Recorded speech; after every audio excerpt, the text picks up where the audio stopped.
Hello, in this video I'm gonna show you how you can check storage on Motorola Moto G04 and G04s.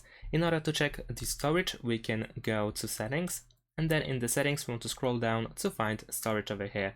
We can see how much we have used so far and how much we have in total. Over here we can see some details about the storage that is used. And in addition to that, we can also use some apps like Files by Google that should be installed by default on the smartphone in order to check what exactly we have on our device. So let's scroll through the apps and let's find Files. And here you can see the summary pretty much of everything that you have installed. We have categories, so everything that you have downloaded. We have images, audio files, videos, documents, and apps.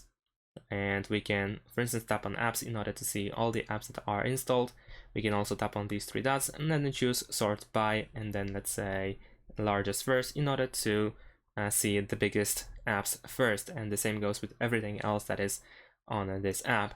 We can also go to internal storage to see the folders and everything that is inside the smartphone. And that's it. Thanks for watching. Leave a like and subscribe to my channel, and see you in my next videos. Bye.